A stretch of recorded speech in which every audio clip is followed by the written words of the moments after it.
मेरे वालिद साहब ज़िंदा थे तो मैं रिक्शा चलाती थी। मतलब अब्बू ने ही दिला के दिया था कि भाई मैं साथ बैठूंगा और मेरी बेटी चलाएगी। तो वो शुगर पेशेंट थे, उनकी उंगलियां वगैरह कटी हुई थी। तो भाई हमारा कोई नहीं था, हम 6 बहनें। तो मैं सबसे छोटी हूँ जो मैं मतलब अब्बू का बाजू बनी और मैंने रिक्शा चलाने का वो सोचा कि भाई मैं चलाऊँगी और अपने घर को संभालूँगी। अभी क्या एज है आपकी, क्योंकि बहुत सारे लोग आपकी एज पर भी उंगलियां उठाते हैं, तो आप अपनी एज भी बताइए। जब मैं रिक्शा चलाने लगी तो मेरी 17 साल एज थी। अब जाके मेरी एज 18 साल हुई है। मैं सबसे छोटी हूँ घर में, मैं 6वें नंबर पर हूँ। मेरी और सब बहनें मेरे से बड़ी हैं। लोगों का क्या रवैया था, वहाँ के पड़ोसियों का क्या है?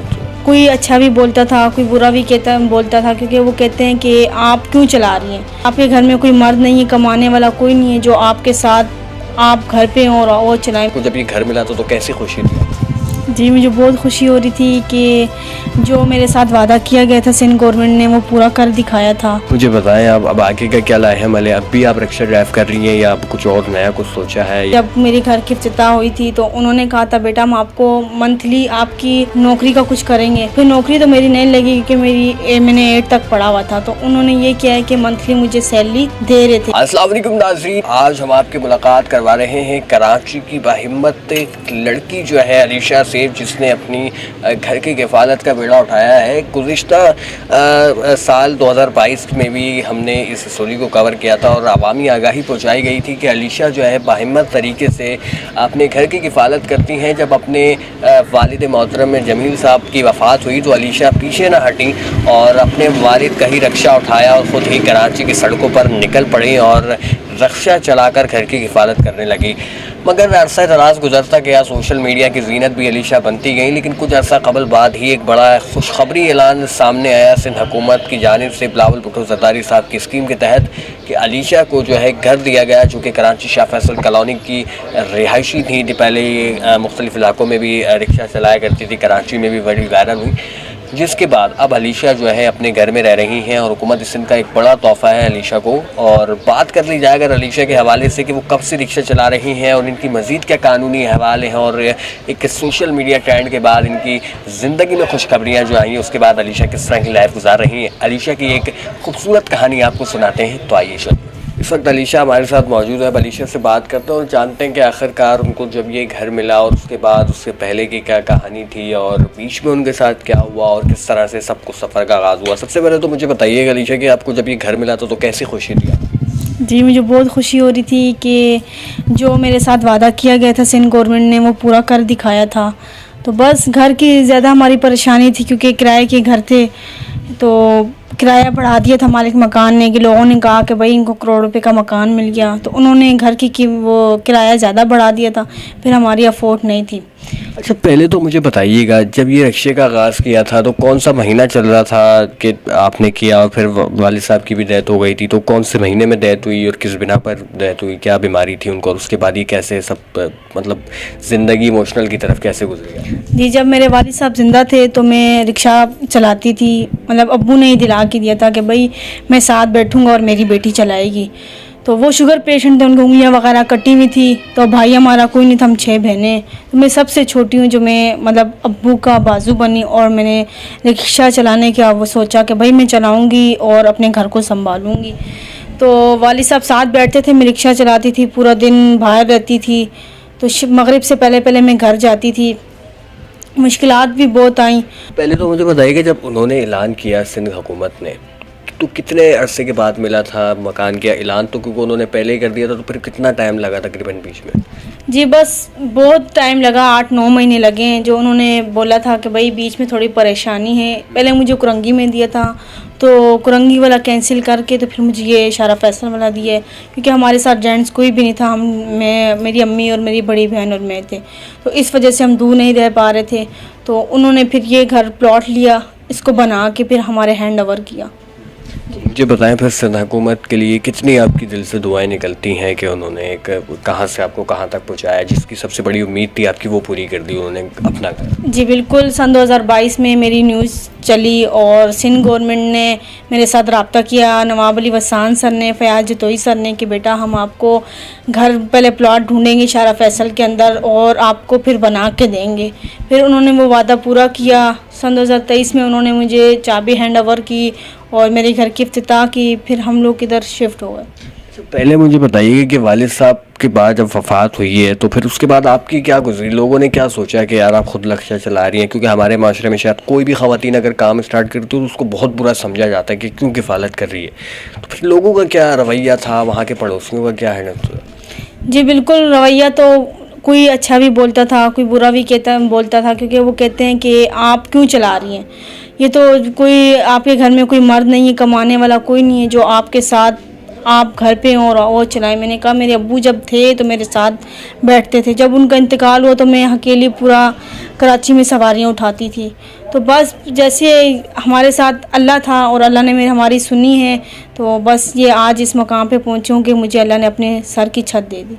तो अब मुझे बताएं अब आगे का क्या लाहेमल है? अब भी आप रिक्शा ड्राइव कर रही हैं या अब कुछ और नया कुछ सोचा है, या सिंध हुकूमत ने इसका भी फैसला किया कि हम आपको कुछ मंथली भी दें या इस तरह की कोई? जी बिल्कुल, नवाब अली वसान सर ने नौकरी का ऐलान किया था जब मेरे घर की इफ्तिताह हुई थी, तो उन्होंने कहा था बेटा हम आपको मंथली आपकी नौकरी का कुछ करेंगे।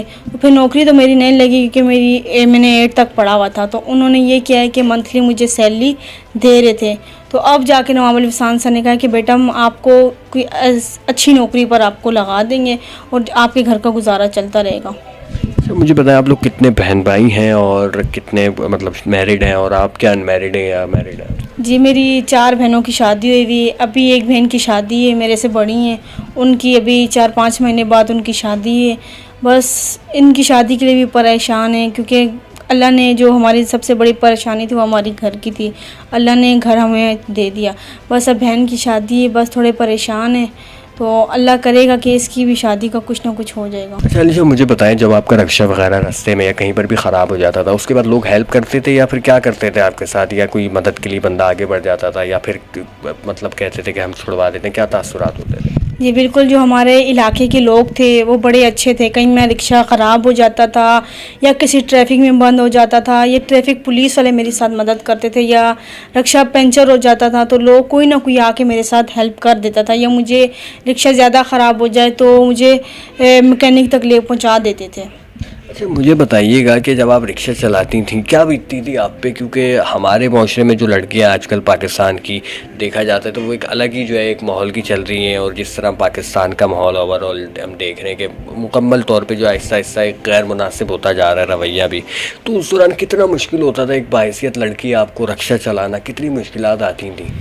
देखिए मुश्किलात तो बहुत आती थी, मैं ज़्यादातर लेडीज़ बिठाती थी। आजकल का माशरा सही नहीं है, लड़कियों का बाहर निकलना, तो बस अपने आप को हिम्मत देती थी। और मेरे अब्बू ज़्यादातर मेरे साथ सपोर्ट बहुत करते थे, हमारे घर वाले पूरे मेरे साथ सपोर्ट करते थे कि बेटा, क्योंकि घर तो मेरी वजह से चलना था, किराए का घर था, फिर बहुत मुश्किल होती थी। और अब भी मैं रिक्शा चला रही हूँ, पार्ट टाइम कर रही हूँ कि चलो जी इस घर में भी कोई मुझे नवाब अली वसान सर या कोई नौकरी दे देंगे तो मैं अपना नौकरी करूँगी और मैं रिक्शा चलाना छोड़ दूँ। अच्छा मुझे बताइएगा कि मतलब अभी क्या एज है आपकी, क्योंकि बहुत सारे लोग आपकी एज पर भी उंगलियां उठाते हैं, तो आप अपनी एज भी बताइएगा और ये भी बताइएगा कि आपने कितनी एजुकेशन है, कितनी पढ़ाई आपने हासिल की, और क्या बनने का शौक़ था जब आप वालिद साहब ज़िंदा थे हयात? जी बिल्कुल, मेरी जब मैं रिक्शा चलाने लगी तो मेरी 17 साल एज थी, अब जाके मेरी एज 18 साल हुई है। तो ये लोगों की बातें हैं कि भाई एज छुपाना, एज छुपा के बंदा क्या करता है, जब जितनी एज है बंदा उतनी ही बताता है। तो अभी मैं सबसे छोटी हूँ घर में, मैं 6वें नंबर पर हूँ, मेरी और सब बहनें मेरे से बड़ी हैं, शादीशुदा भी हैं। तो यही बात है कि अभी मैं जब रिक्शा चलाने लगी तो मैं 17 साल एज थी, अब जाके मेरी 18 साल एज। अच्छा जब वालिद साहब थे दुनिया में तो उस वक्त भी आप क्या उनके साथ जाती थी सवारियों वगैरह पे, उनके साथ मतलब जाने का शौक़ था कि आपको, जो आपको रिक्शा भी उन्होंने सिखा दिया और उनको ये मालूम हो गया कि यही अब मेरी ना होने के बाद घर का सहारा बनेगी? जी बिल्कुल, हमारा अपना घर था मलीर में, तो वो हमने बेच दिया था क्योंकि कर्ज़े बहुत हो गए थे, अब्बू बीमार हो गए थे, अब्बू की पाँव की उंगलियाँ कट गई थी, फिर इस वजह से हमने वो घर बेच के अब्बू की बीमारी जो पैसे हमारे पर थे वो हमने ख़त्म किए। उसके बाद जो कुछ रह गए थे वो हमने अपना रिक्शा ख़रीद लिया था। बस उस रिक्शे को हमने ख़रीदा और जिस दुकान पे लेने गए अब्बू ने उनको भी कहा कि भाई मेरी बेटी रिक्शा चलाएगी। उन्होंने कहा बाबा आप नहीं करें ऐसे, क्योंकि बच्ची है, नहीं चला पाएगी और रोडों पर काफ़ी लोग सही नहीं मिलते हैं। तो अब्बू ने कहा नहीं, मैं इसके साथ बैठा करूँगा और ये चलाया करेगी। तो बस फिर घर पे लेकर आए, मैं 2-3 दिन मैंने सीखा, चलाया। उसके बाद फिर मैं रोडों पर मैं चलाने के लिए निकली। तो बस हिम्मत अल्लाह ने ख़ुद ब खुद हिम्मत दे दी थी, हौसला दे दिया था। तो बस अपने को ख़ुद मजबूत करके मैं रिक्शा चलाती रही। बिल्कुल नाज़रीन, अगर हम बात करें हिम्मत होनी चाहिए, इंसान जज्बा हो, तो मेरे ख़्याल से कोई भी चीज़ इंसान के लिए मुश्किल नहीं होती। और ऐसा ही कराची की बाहिम्मत लड़की 17 साल अलीशा ने कर दिखाया है, जो कि गुज़िश्ता साल सन 2022 में एक कामयाबी से जो है सोशल मीडिया की ज़ीनत बनती रही। और उस दौरान इनको जो है वज़ीर आला सिंध मुराद अली शाह साहब के जो मुआवन ख़ुसूसी हैं उनकी तरफ से कॉल्स भी की गई सिंध हुकूमत की तरफ से, और भरपूर यकीन दहानी कराई गई कि हम उनकी पूरी मदद करेंगे। जिसके बाद सोशल मीडिया पर भी ये ज़ीनत बनने के बाद काफ़ी लोगों में फेम भी हुआ, और उसके बाद अल्हम्दुलिल्लाह एक अपने अब मकान की मालिक हो चुकी हैं, और मज़ीद भी सिंध हुकूमत इनको सपोर्ट कर रही है। और इसके अलावा बात कर ली जाए इनके रिक्शे के हवाले से, तो वो भी इनके पास अभी मौजूद है, जो कि इनकी एक निशानी है और वालिद साहब की भी एक निशानी है कि उनके साथ ये जाया करती थी और घर का खुद एक सहारा बनी है। और एक ज़बरदस्त मोटिवेट कहानी के पीछे से क्या सबक मिला होगा यकीनी तौर पर आपको। और मुझे इसी अपने बनी मोहब्बतों के साथ अपने मेज़बान मोहम्मद मुईज़ को इजाज़त दीजिएगा।